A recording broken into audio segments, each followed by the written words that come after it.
कल जिस तरीके से छात्रों पर जमकर लाठियां बरसाई गई हैं, कहीं ना कहीं लोकतंत्र पर ये खतरा साबित हो रहा है। देखिए, अब अपनी मांगों के लिए छात्र सड़कों पर उतरेंगे तो उन पर जमकर लाठियां बरसाई जाती हैं। जो हम नेता बैठे हुए हैं सत्ता में, वो भी कहीं ना कहीं छात्र जीवन से प्रेरित लोग होकर राजनीति में आए हैं। और कहीं ना कहीं ये काफ़ी निंदनीय है कि कल जिस तरीके से छात्रों पर जमकर लाठी बिहार पुलिस ने बरसाई है, तो जैसे लग रहा था कोई देशद्रोही है जो है वो बिहार में घुस गया हो।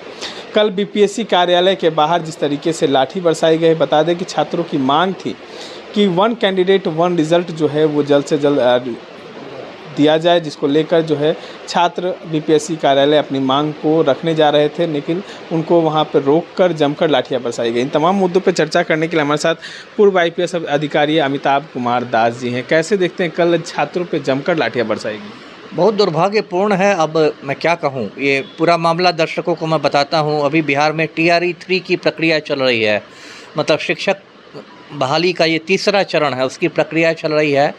और ये TRE 3 की जो परीक्षा हुई थी 15 मार्च के आसपास हुई थी, और उसी दिन इसका पेपर लीक हो गया था। पता चला कि झारखंड में जो हज़ारीबाग है, हज़ारीबाग में एक विवाह भवन है, कोहिनूर बैंक्वेट हॉल, और खबर मिली पुलिस को कि वहाँ लगभग 250 लड़के लड़कियों को रख के सॉल्वर गैंग जो है वो पूरे प्रोजेक्टर पर सवाल हल करवा रहा है। मतलब पेपर लीक हो चुका था उसका। यहाँ से पटना से EOU की टीम गई, आर्थिक अपराध इकाई की, लगभग 250 लड़के लड़कियों को गिरफ्तार किया गया। बहुत हंगामा हुआ। उस समय भी शुरू में BPSC ने कहा कि नहीं, परीक्षा रद्द नहीं होगी, कोई ठोस साक्ष्य नहीं है। लेकिन जब बहुत ज़्यादा दबाव बढ़ा, जब EOU ने मामला दर्ज किया, तब जाके परीक्षा रद्द हुई। और हाल में 10-15 दिन पहले, मतलब आप कह सकते हैं, उसको पुनर्परीक्षा हुई है TRE 3 की।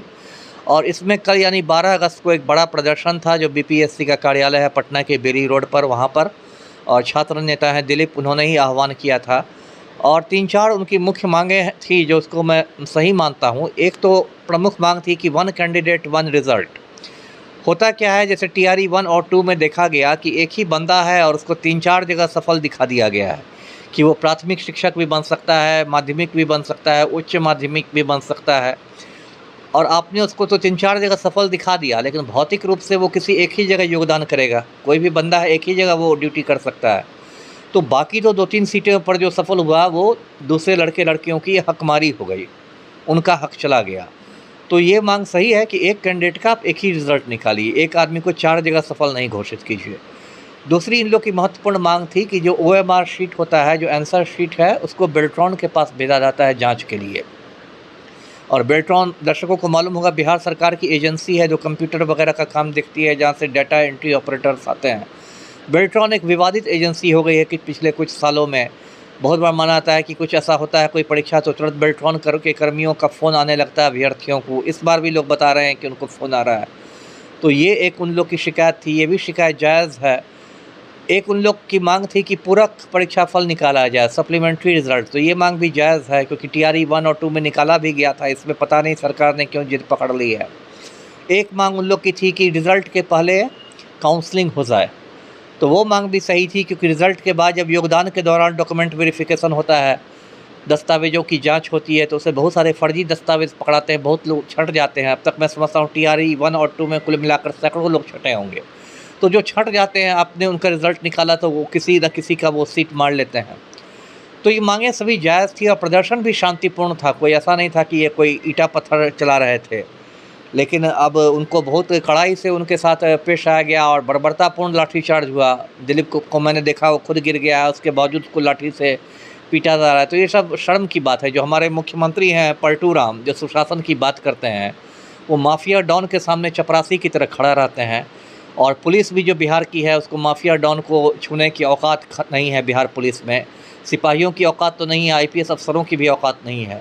लेकिन जब लड़के लड़कियां, पढ़े लिखे लड़के लड़कियां अपना हक मांगने निकलते हैं शांतिपूर्ण तरीके से, तो उनको लाठियों से कूट दिया जाता है। ये बहुत बिहार के दुर्भाग्य की बात है। और एक विडम्बना ये है कि जो मुख्यमंत्री हैं पलटू राम, वो खुद छात्र आंदोलन की उपज हैं। 1974 में जो बिहार में JP आंदोलन हुआ था, जो छात्र आंदोलन हुआ था जयप्रकाश के नेतृत्व में, ये नीतीश कुमार उसी की उपज हैं। और 50 साल बाद ये खुद इतना संवेदनहीन हो गए हैं छात्रों के प्रति कि इनकी पुलिस ही छात्रों को पीट रही है। तो जो कुछ हुआ है मैं उसकी निंदा करता हूँ लाठीचार्ज की, और मैं अभ्यर्थियों के साथ खड़ा हूँ उनकी मांगों के साथ। जी चलिए, उनके अभ्यर्थियों की मांगों के साथ खड़े हैं और लगातार जो है इंसाफ की मांग भी कर रहे हैं। वहीं देखिए, कहीं ना कहीं बिहार में जिस तरीके से अब लोकतंत्र की हत्या की जा रही है, लगातार छात्र के आवाज़ों को दबाया जा रहा है, तो कहीं ना कहीं छात्र भी अब नाराज़ दिख रहे हैं। इस तरह के तमाम अपडेट्स के लिए बने रहे हमारे साथ।